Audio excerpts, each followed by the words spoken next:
Question लिखिए, 3-4 question ही आज कराएंगे। लिखिए, a particle moves on the inner surface, a particle moves on the inner surface of a smooth cone of vertical angle 2 alpha, of vertical angle 2 alpha being acted on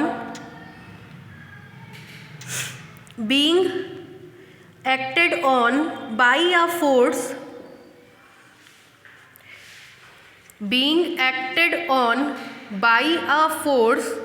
towards the vertices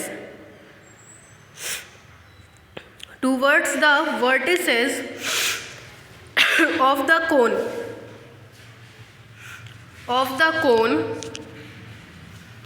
and its direction of motion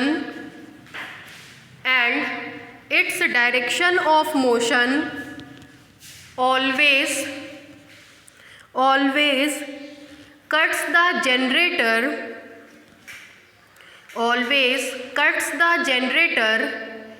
at a constant angle beta,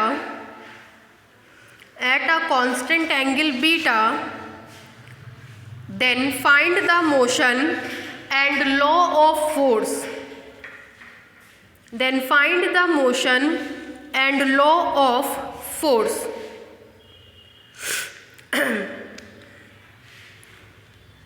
देखिए क्या कह रहा है।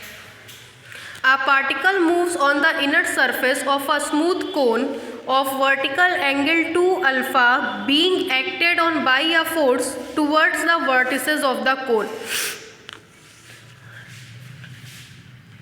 ये रहा हमारा कोई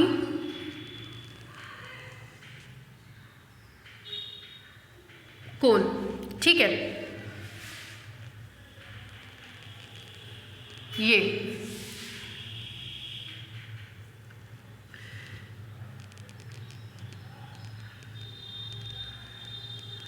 axis. अब देखिए क्या क्या इसमें कह रहा है। वर्टेक्स ऑफ द कोन का टोटल एंगल 2 अल्फा है, तो हाफ एंगल अल्फा। आगे कह रहा particle moves on the inner surface of a smooth cone, on the inner surface अंदर की तरफ of the smooth cone with vertical angle 2 alpha being acted on by a force towards the vertex of the cone and its direction of motion always cuts the generator. इधर की तरफ motion कर रहा है vertex की तरफ, और इस तरीके से कि वो देखिए जनरेटर को कट कर रहा है। ये वाली लाइन अगर हम आगे बढ़ा दें तो देखिए ये जनरेटर को क्या कर रही है, कट कर रही है, ठीक है। मान ले रही है कोई पॉइंट P है,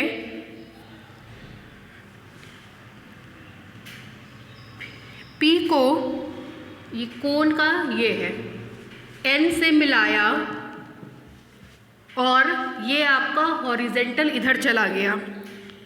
जब पार्टिकल P अंदर की तरफ होगा, दो चीज़ समझिएगा। जैसे ये मेरा सेलफोन है, पार्टिकल अगर यहाँ पे बैठा होगा तो पार्टिकल का वज़न ऐसे नीचे काम करेगा, रिएक्शन आर ऊपर होगा। अगर पार्टिकल यहाँ पे मोशन करेगा तो पार्टिकल का वेट नीचे काम करेगा, तो रिएक्शन आर ऊपर काम करेगा। जिधर वज़न काम करता है ठीक उसका उल्टा रिएक्शन काम करता है। अगर ये पार्टिकल ऐसे है इसके ऊपर, तो पार्टिकल का वेट कहाँ काम करेगा, नीचे, रिएक्शन आर ऊपर। तो अगर पार्टिकल यहाँ पर है तो उसका वज़न ऐसे काम करेगा, ठीक है, रिएक्शन कहाँ काम करेगा, ऊपर। तो रिएक्शन को अगर बनाएंगे तो आपको मिल जाएगा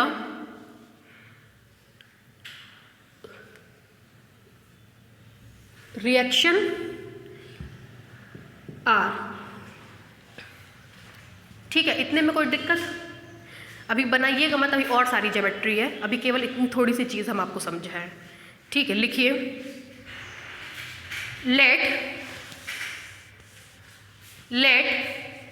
सॉल्यूशन है, late Pn be the perpendicular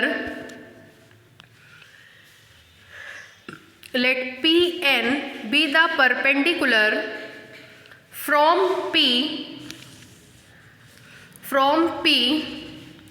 on the axis of the cone,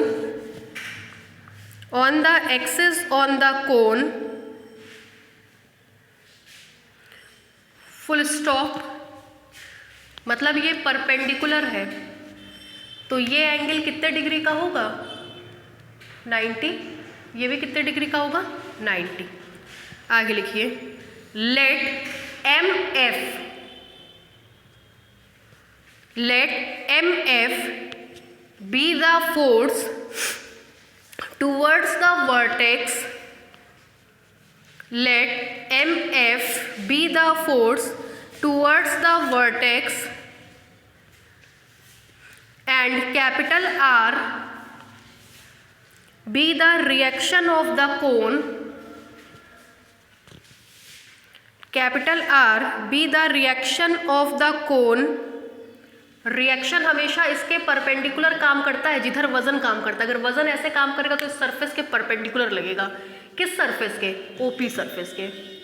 and R B the reaction of the force of the cone perpendicular to OP, perpendicular to OP. ये एंगल कितना हो गया? OP 90 degree. फिर देखिए, ये मान रहे हैं z एक्सिस है, ये z, ये x और ये वाली एक्सिस क्या हो जाएगी काजल? y। ये x, ये z और ये एक्सिस y। ठीक है, फिर लिखिए आगे। हेंस, नीचे से लिखिएगा, hence equation of motion r, hence equation of motion r, hence equation of motion r। चलिए, कुछ ध्यान है आपको।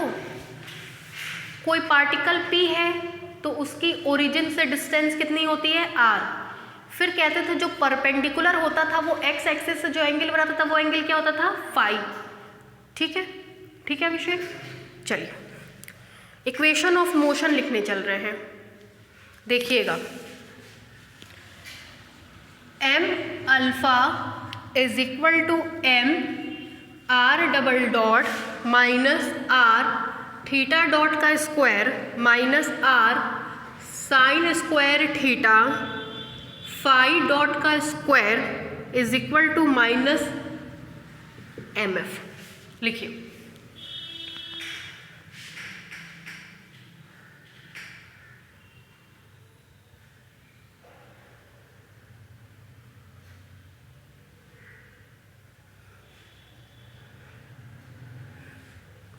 कहाँ से आया? आपको f की वैल्यू हमने निकलवाई थी ना, f is equal to under root में वैल्यू सारी, उसी से रिजल्ट लिखा गया जो कल लिखवाया था एक्सप्रेशन।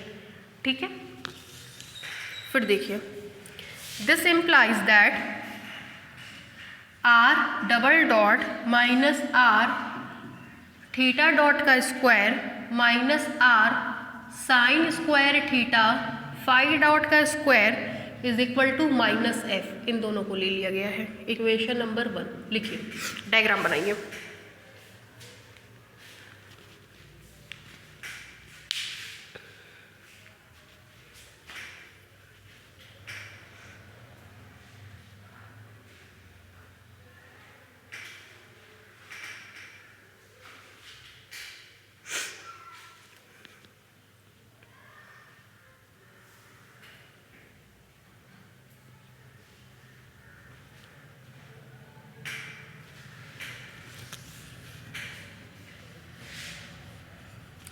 ये फिर बताना पड़ेगा, जरा कल वाला पेज खोलिए।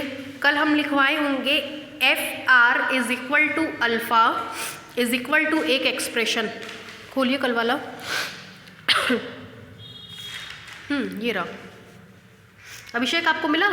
F R is equal to alpha is equal to D two R by D T square minus R D two theta by D T square मिला। देखिए कितने कंपोनेंट होते हैं?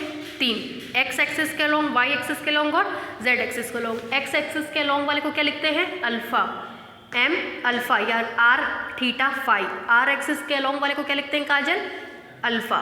M alpha is equal to m, alpha की value कल हमने लिखवाई है r double dot minus r theta dot का whole square minus r sine square theta phi dot का होल स्क्वायर मिला, इज इक्वल टू, यही तो आर हुआ करता था। अगर इस पॉइंट का कोऑर्डिनेट आर थीटा फाई हो तो यहाँ से यहाँ तक की डिस्टेंस क्या कहलाएगी, आर। तो इस डायरेक्शन में आर होगा, और जब इसको भी इसी डायरेक्शन में मोल्ड करेंगे तो क्या आएगा, माइनस एम एफ। ठीक है, ठीक है काजल। थीटा के डायरेक्शन में देखिए, पहले देख लीजिए, थीटा वाले डायरेक्शन में होता है m beta is equal to m beta की वैल्यू बोलिए 1/r d/dt r square theta dot minus r phi dot का square sine theta into cos theta, क्यों अभिषेक, ठीक है, इज इक्वल टू, अगर ये एंगल हो आर की दिशा में तो इसी के परपेंडिकुलर थीटा का डायरेक्शन होता था। क्या बताए थे कि किसी पॉइंट का कोऑर्डिनेट आर कॉमा थीटा होता है, इसको इससे मिलाते हैं तो ये एंगल थीटा होता है और ये डायरेक्शन क्या होता है, आर। तो इस डायरेक्शन में एक्सेलरेशन को अल्फा और इसके परपेंडिकुलर डायरेक्शन में एक्सेलरेशन को बीटा कहते हैं। तो इसके परपेंडिकुलर कौन है, आर। तो आर इधर की तरफ है, आर इधर की तरफ है, जबकि देखिए इस लाइन से हम लोग ऊपर भागते हैं कि एंगल बढ़ जाए, तो इस लाइन से हम लोग इधर भागेंगे तभी तो ये एंगल बढ़ेगा। तो ये इधर है, जब इसको इधर की तरफ लाएंगे तो माइनस आर, वेरी गुड काजल, क्या आएगा, माइनस आर। ठीक है, देखिए फिर यहाँ ध्यान दीजिए, this implies that 1/r d/dt are square theta dot minus r phi dot का square sine theta into cos theta is equal to minus r by m, equation number 2। ठीक है, तीसरा गामा है ना, लिखवाइए, and m gamma is equal to, m gamma की value बोलिए 1/r sine theta d/dt are square sine square theta into phi dot is equal to, इस plane के परपेंडिकुलर डायरेक्शन होता कोई फोर्स ही नहीं है, एक तो फोर्स ये था, एक फोर्स ये था, और कोई फोर्स है नहीं, तो क्या होगा, 0।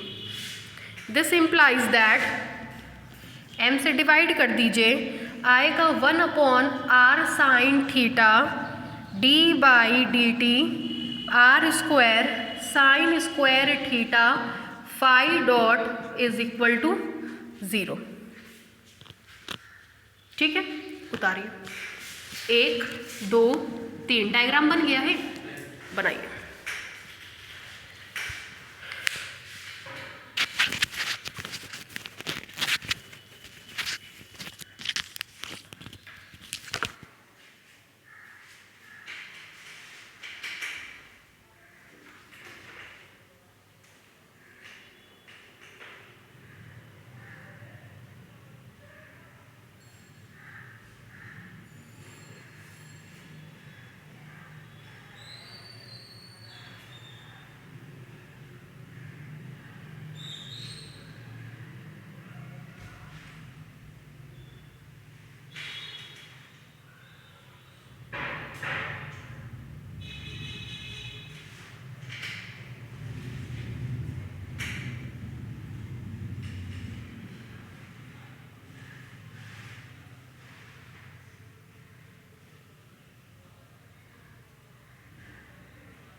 हो गया 2017 में आया हुआ है ये क्वेश्चन, है ना। इसमें जितना पढ़ा देंगे बस उसी से आएगा, कहीं और से आना नहीं है। समझ में आया इक्वेशन कैसे लिखा गया है?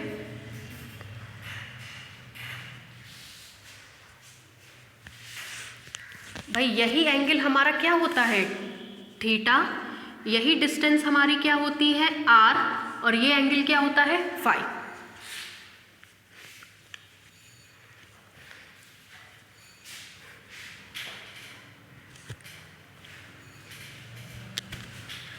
हो गया, डायग्राम बन गया। लेकिन इक्वेशन जरा सा देखिए तो इसमें क्या चीज दिया गया है?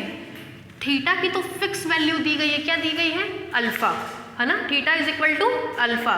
नीचे से लिखिए from equation 3 at theta is equal to alpha, from equation 3 at theta is equal to alpha, comma we have, black board पे देखिए, 1/r sine alpha D by D T R square sine square alpha phi dot is equal to 0। जो variable है वही differentiate होता है। चूंकि कोण constant fix कोण है तो कोण का एंगल भी क्या होगा? फिक्स होगा, मतलब कांस्टेंट होगा। दैट मीन्स इस क्वेश्चन में थीटा कांस्टेंट दिया गया है, थीटा की वैल्यू अल्फा वो कांस्टेंट। अगर अल्फा कांस्टेंट है तो ये भी कांस्टेंट होगा, बाहर आ जाएगा। This implies that sine square alpha upon R sine alpha D by D T R square phi dot is equal to 0। This implies that sine alpha upon R D by D T R square phi dot is equal to 0। Sine alpha तो constant इधर चला गया, are का भी multiplication हो जाएगा, vanish कर जाएगा, मतलब ये पूरा का पूरा टर्म क्या कर जाएगा? वैनिश कर जाएगा। केवल आपको मिलेगा this implies that D by D T R square phi dot is equal to 0। Integrate कर दीजिए, integrating both side comma we get, integration और डिफरेंशिएशन एक दूसरे के उल्टे होते हैं। इंटीग्रेट करेंगे तो मिलेगा R square phi dot is equal to 0 का इंटीग्रेशन 0, साथ में एक constant capital A. This implies that phi dot is equal to A upon are square, इसको मान रहे इक्वेशन नंबर 4। ठीक है, लिखिए।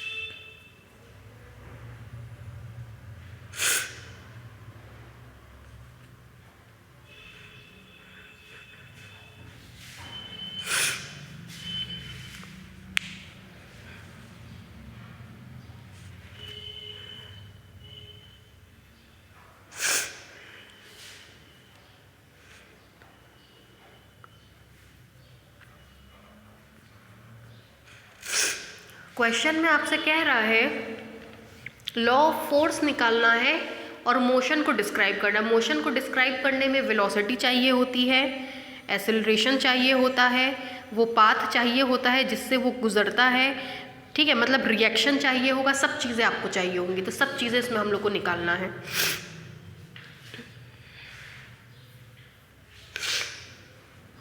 डायग्राम का काम हो गया, मिटा रहे हैं।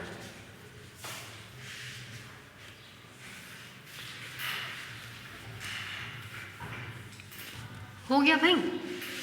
वेलोसिटी कल निकलवाए थे, कह देते पहली वेलोसिटी होती है V R D R by D T, दूसरी वेलोसिटी होती है V theta is equal to R D theta by D T, और तीसरी वेलोसिटी होती है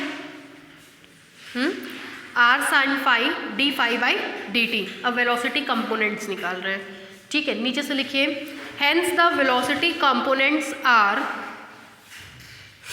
hence the velocity components are, hence the velocity components are Vr is equal to dr by dt is equal to r dot, दूसरा v theta is equal to r d theta by dt is equal to r d theta by dt is equal to theta is equal to alpha, आपको दिया गया है constant है, ठीक है। और जब आप कांस्टेंट को डिफ्रेंशिएट करते हैं तो वैल्यू क्या आती है, 0। और तीसरा है v phi is equal to r sine theta d phi by D T is equal to d phi by D T की वैल्यू यहाँ पे है, आएगा a by are square, r sine theta into a by are square from equation 4, और इससे हम लोग को मिल जाएगा, this implies that v phi is equal to a sine theta by r।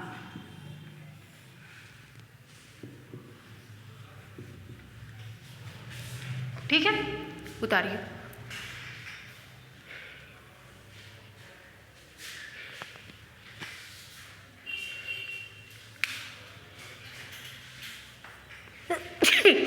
Excuse me.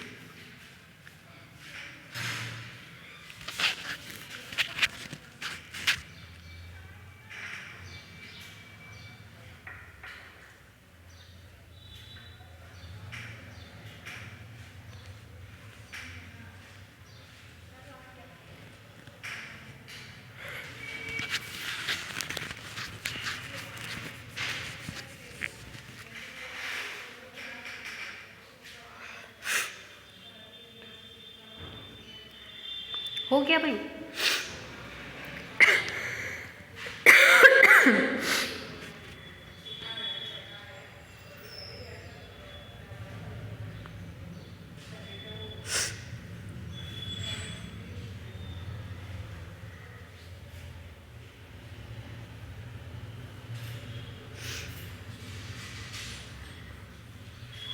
हो गया? नीचे से लिखिए। अब हम लोग डायरेक्शन ऑफ मोशन निकाल रहे हैं, ठीक है। लिखिए, since the direction of motion, since the direction of motion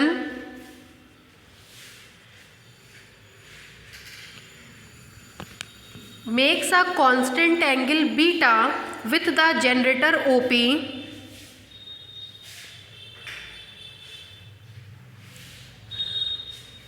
since the direction of motion makes an angle constant angle beta with the generator OP,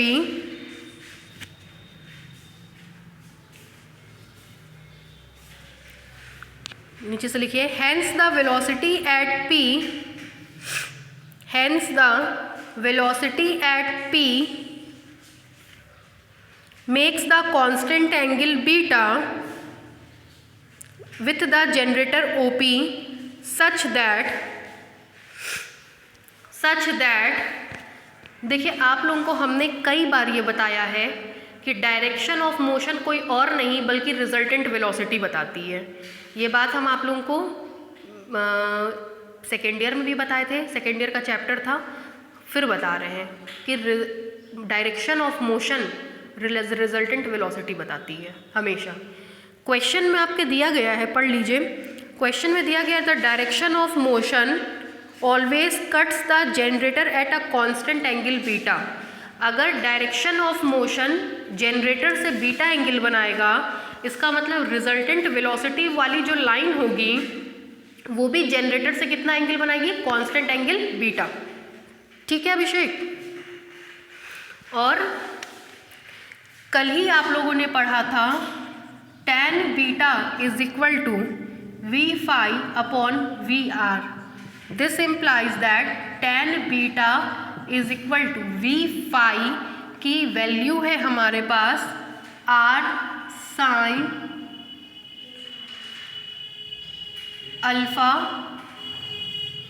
ये लिख रहे हैं R sine alpha into phi dot whole upon V R की value है R dot, इसको मान रहे equation number 5, यहाँ से लिखा है थीटा की जगह अल्फा। उतारिए।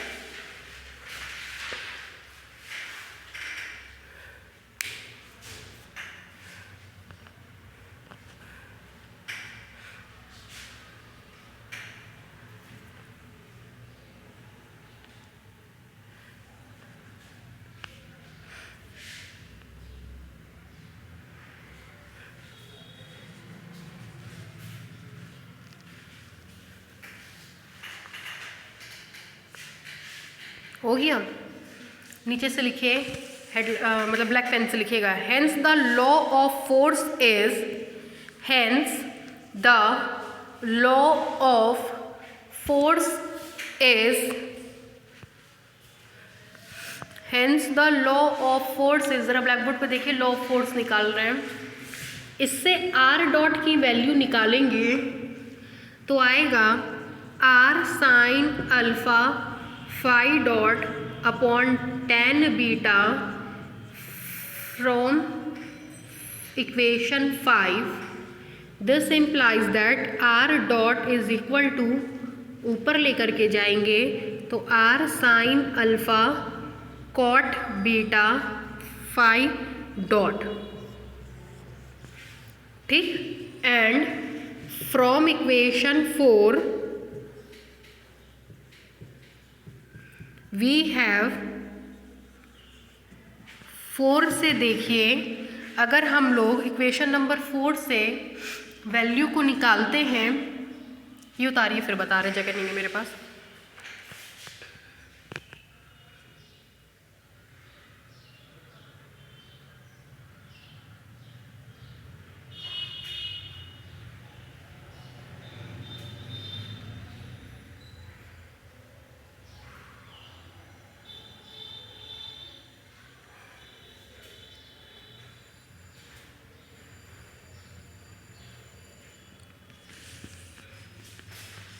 देखिए एंड फ्रॉम इक्वेशन 4 हो गया। देखिएगा r dot is equal to r sine alpha cot beta, 4 से फाई डॉट की value a upon are square. This implies that r dot is equal to a sine alpha cot beta whole upon r. उतारिए।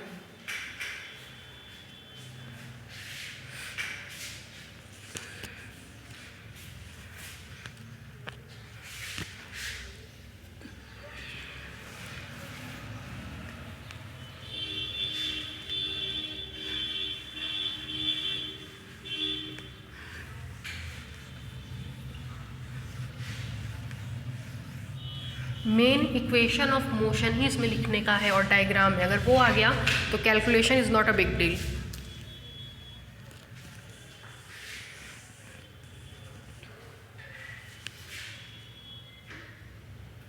हो गया। इससे r double dot निकाल रहे हैं, r double dot is equal to, देखिए क्या क्या डिफ्रेंशिएट होगा, beta constant, constant angle beta दिया था तो cot beta constant, alpha constant, sine alpha constant, a already constant, ये पूरा कांस्टेंट टर्म हो गया। 1/r को डिफ्रेंशिएट करेंगे तो आएगा -1/r², ठीक। उसके बाद r को डिफ्रेंशिएट करेंगे क्योंकि r डबल डॉट का मतलब t के रिस्पेक्ट में कर रहे हैं, तो t के रिस्पेक्ट में अगर आप करेंगे तो a sine alpha cot beta, ये तो कांस्टेंट पूरा का पूरा, 1/r को करेंगे तो -1/r²। अब आप r को करेंगे t के रिस्पेक्ट में तो r डॉट मिलेगा। This implies that r double dot is equal to -a sine alpha cot beta r dot upon r²। अब इसको पुट कर रहे हैं इक्वेशन नंबर 1 में, देखिएगा using this value in equation 1, comma we get equation 1 अगर आप खोल के रखे हों तो पहला टर्म है r double dot minus r, यहाँ लिख रहे हैं r double dot minus r theta dot का square minus r sine square theta into phi dot का square is equal to minus f. यही इक्वेशन 1, इसमें वैल्यूज़ पुट कर रहे हैं। सबसे पहले है आर डबल डॉट की जगह आएगा minus a sine alpha cot beta r dot whole upon are square minus r theta dot का square minus r sine square theta into phi dot का square is equal to minus f. This implies that minus a sine alpha cot beta whole upon are square r dot minus theta dot का square. जरा देखिए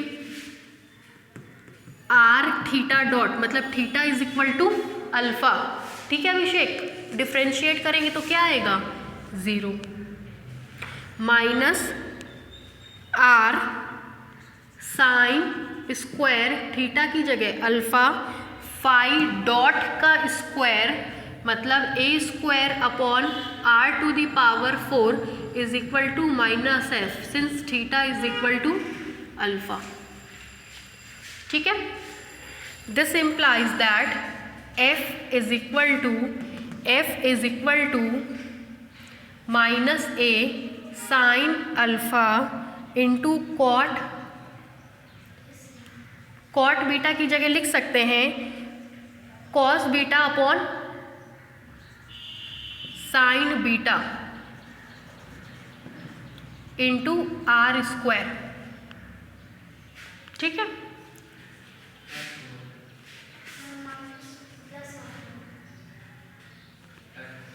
minus से divide कर दिया plus. ठीक है, उसके बाद है आपके पास आर डॉट की वैल्यू पुट करेंगे तो a sine alpha into cos beta upon sine beta into R. ठीक है,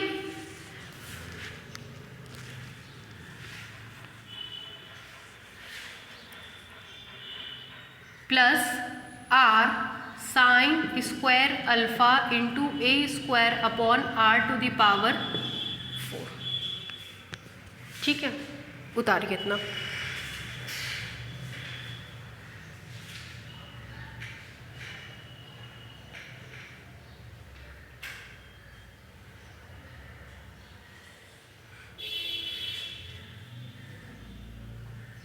एक काम करिए, यहाँ पे आर से आर काट दें क्या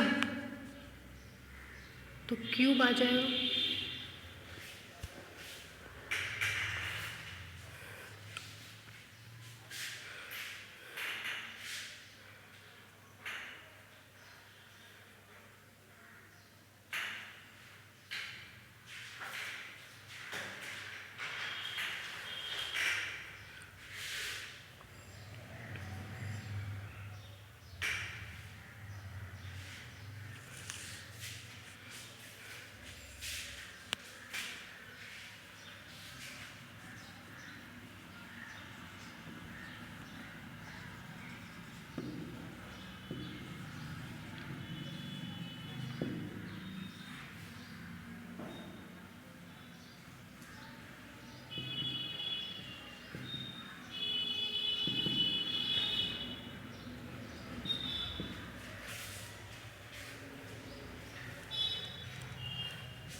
देख लीजिएगा ज़रा, ए और ए मिलकर के ए स्क्वायर साइन अल्फ़ा मिलकर साइन स्क्वायर अल्फ़ा है, ये cot beta cot square beta R square into R मिलके आर की।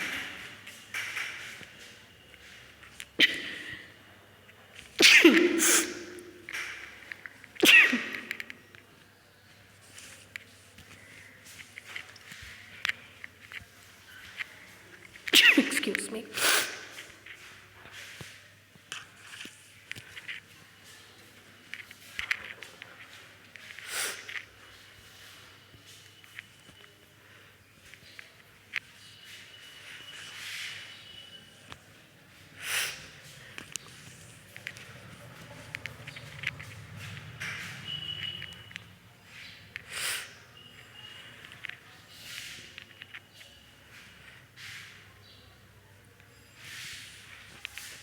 हो जाए तो बताइए तो।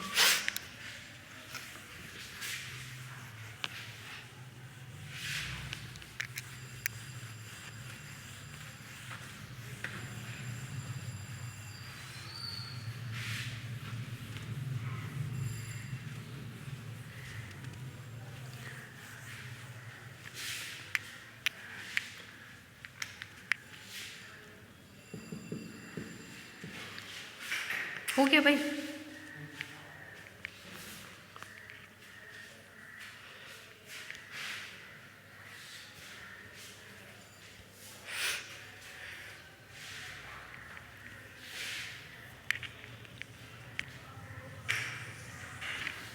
हो गया? This implies f is equal to A square sine square alpha upon are cube bracket में cot square beta plus 1 is equal to A square sine square alpha upon are cube sec square theta is equal to 1 plus tan square theta cosec square theta is equal to 1 plus cot square theta. तो cosec square beta, beta constant तो cosec square beta constant, alpha constant तो sine square alpha constant, A square constant तो constant. This implies F is equal to mu upon are cube where mu is equal to A square sine square alpha cosec square beta constant. ठीक है, constant हटता है तो क्या आता है? Proportionality 1 अपॉन आर क्यूब। यही तो लॉ ऑफ मोशन हो गया जो ये बताता है रेडियस वेक्टर के प्रोपोर्शनल होता है। आप लोगों ने बेसिक सेकेंडरी में खूब पढ़ा था लॉ ऑफ मोशन। अर्थ होता है, पार्टिकल गिरता है तो अर्थ के सरफेस तक 1 अपॉन आर के स्क्वायर के प्रोपोर्शनल होता है, उसके ऊपर 1 अपॉन आर के इन्वर्सली प्रोपोर्शनल होता है। तो एफ आर के हिसाब से कैसे वेरी कर रहा है वही क्या कहलाता है? Law of motion. ठीक है, लिख लीजिए।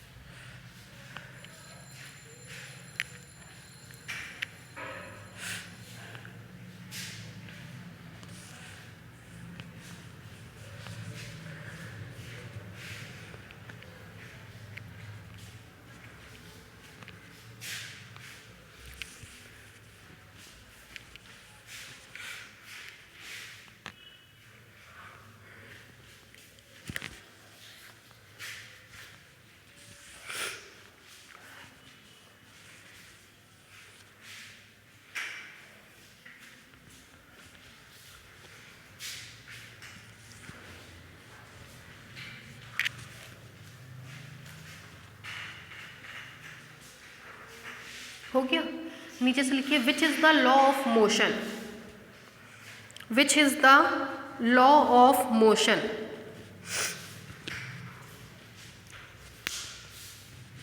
ठीक है, क्वेश्चन में पढ़िए, आपसे कह रहा है लॉ ऑफ मोशन निकालने के लिए और लॉ ऑफ फोर्स निकालने के लिए। ठीक है, जरा सा काट के मोशन की जगह फोर्स कर लीजिएगा। Which is the law of force, F का मान निकला है ना, तो which is the law of force. अब लॉ ऑफ मोशन की बात आई। लॉ ऑफ मोशन में वेलोसिटी निकालेंगे, रिएक्शन निकालेंगे और पाथ निकालेंगे। ठीक है, वेलोसिटी आपने कंपोनेंट्स निकाल रखे हैं। अगर रिजल्टेंट वेलोसिटी v हो तो अंडर रूट में V R square plus V theta का स्क्वायर प्लस वी फाई का स्क्वायर। ठीक है, नीचे से हेडलाइन डालिए वेलोसिटी। वेलोसिटी लिखिए, if capital V be the resultant velocity, if capital V be the resultant velocity, then v square is equal to vr square plus v theta square plus v phi का square. This implies that v square is equal to vr का मान बोलिए कितना आया था?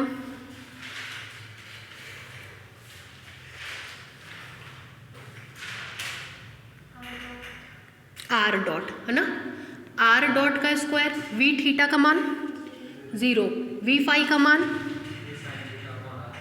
कितना? A sine theta upon का square. देखिए this implies we square is equal to, एक एक्सप्रेशन में कहीं आप लोग ने आर डॉट का मान निकाला था, जरा वहाँ से मान बताइए।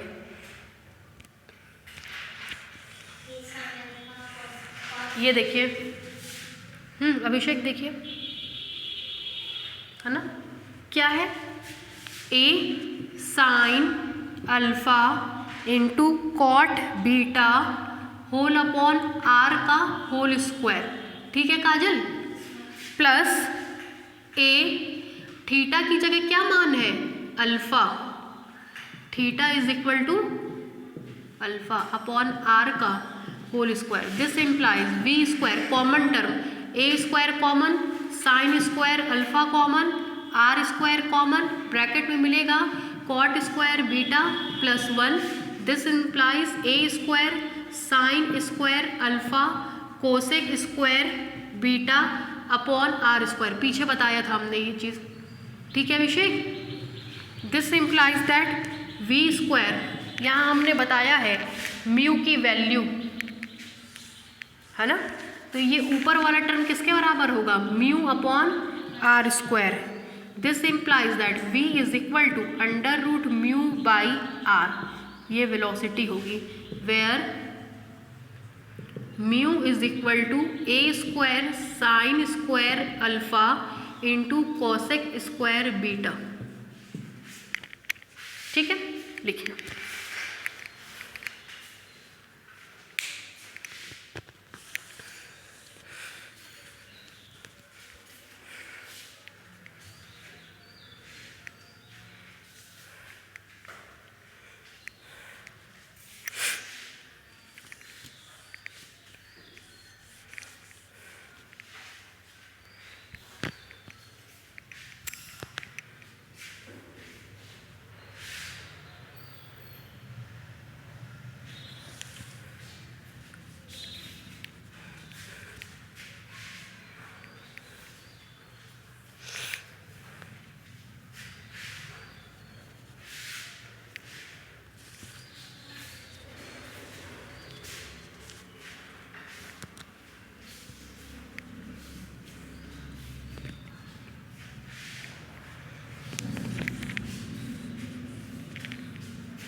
ओके भाई, अब दूसरी हेडलाइन डालिए रिएक्शन।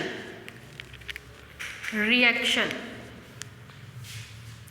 अगर इक्वेशन नंबर 2 देखें तो उसमें रिएक्शन हमारे पास है कैपिटल आर, देख लीजिए एक बार इक्वेशन नंबर 2 मिल गया। देखिए from equation 2 comma we have, from equation 2 comma we have,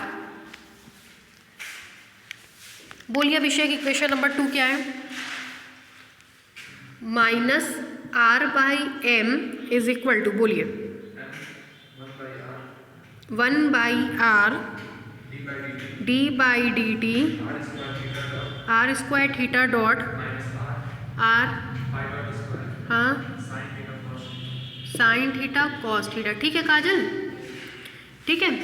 आपने कहा since theta is equal to alpha, तो थीटा डॉट निकालेंगे तो क्या आएगा 0, क्योंकि अल्फा क्या है कांस्टेंट, ये टर्म वैनिश कर गया, मिलेगा दिस इम्प्लाइज माइनस से माइनस कटेगा r by m is equal to r phi dot square sine theta into cos theta, ठीक है अभिषेक। फिर देखिए this implies that r by m is equal to theta की जगह alpha, r sine alpha cos alpha phi dot का मान होगा अपने पास, ढूंढिए कहाँ है, a बाई आर स्क्वायर, इसका स्क्वायर कर देंगे तो a square upon r to the power 4, since phi dot is equal to a by are square. ठीक है, फिर देखिए this implies r by m is equal to a square का मान होगा हमारे पास a square by r cube का मान, देखिए कहीं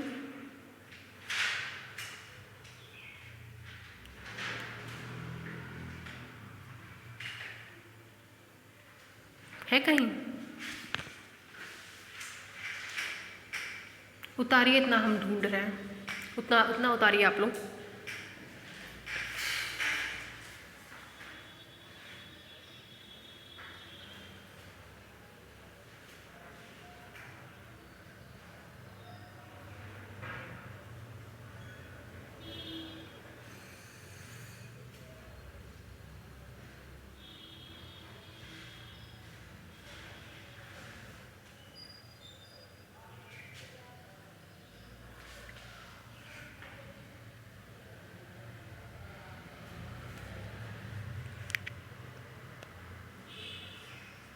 हो गया,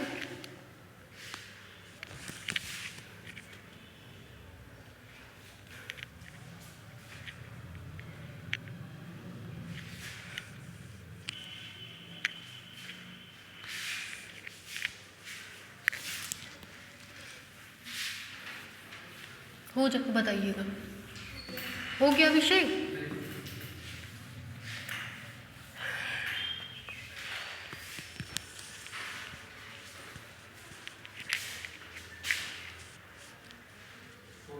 देखिए आर से आर कटेगा, sine alpha into cos alpha a square upon are cube. ठीक है, यहाँ देखिए a square upon are cube का मान निकालेंगे तो ये दोनों यहाँ ट्रांसफर हो जाएंगे f के साथ, इसको हम नाम दे रहे हैं इक्वेशन नंबर कैपिटल A का। ठीक है, देखिए यहाँ पे this implies r by m is equal to sine alpha cos alpha into a square upon are cube की जगह लिखेंगे f upon sine square alpha cosec square beta from equation capital A। This implies r by m is equal to f, साथ में आएगा cos alpha, f cos alpha, ये एक cancel होगा, sine alpha into cosec square beta. This implies that r by m is equal to f cot alpha upon cosec square beta. Equation number next बोल दीजिए,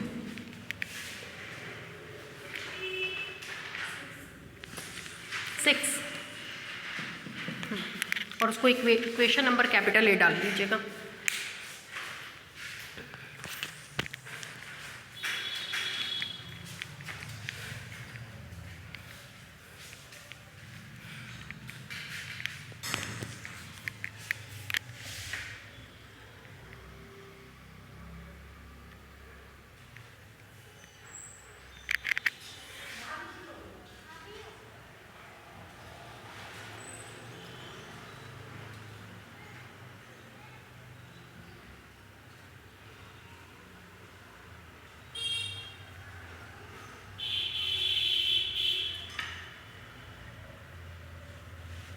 हो गया भाई,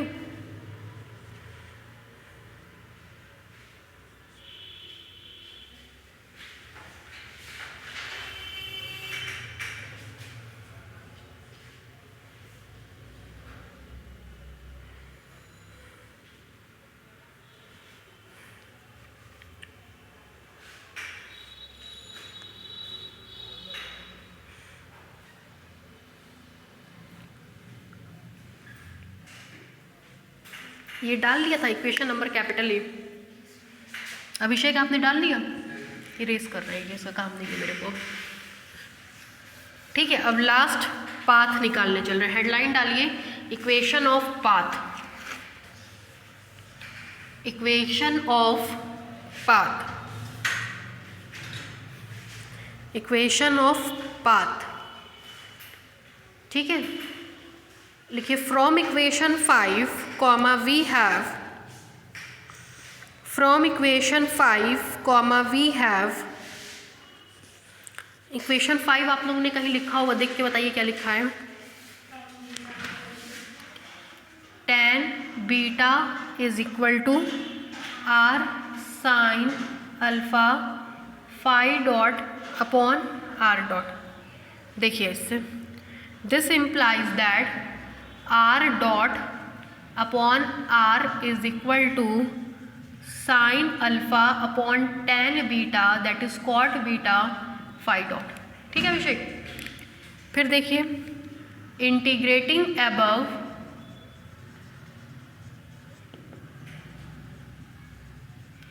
with respect to r comma we get, मिलेगा इसका integration क्या आएगा, log r। Differentiate करके देख लीजिए, 1/r dr/dt, मतलब 1/r dr/dt that is r dot is equal to, integration देखिए ये कांस्टेंट ये constant, sine alpha cot beta constant, इसको इंटीग्रेट करेंगे तो डिफ्रेंशिएशन इंटीग्रेशन का उल्टा होता है, डिफ्रेंशिएशन हट जाएगा, केवल क्या मिलेगा फाई, साथ में एक कांस्टेंट मान ले रहे हैं log r naught. This implies that इसको इधर भेजेंगे तो log r minus log r naught is equal to sine alpha cot beta into phi. This implies that log r by r naught is equal to sine alpha into cot beta, साथ में आएगा phi. This implies that r upon r naught is equal to e to the power sine alpha cot beta into phi. This implies that r is equal to r naught e to the power sine alpha cot beta into phi. Equiangular spiral का equation है ये, बस उतार लीजिए।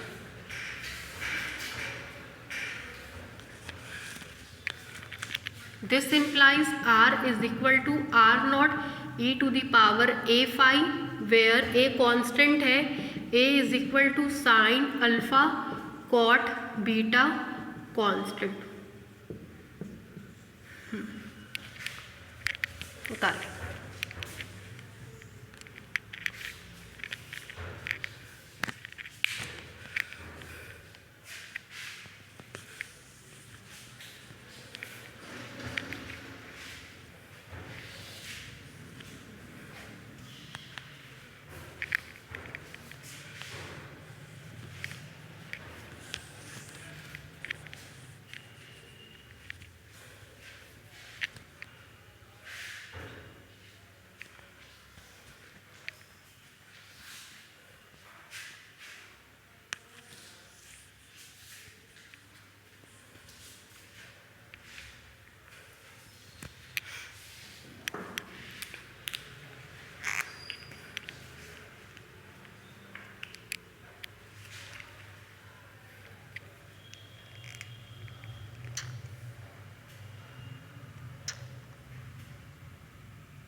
हो गया, ये आपके पूरे क्वेश्चन का सल्यूशन था।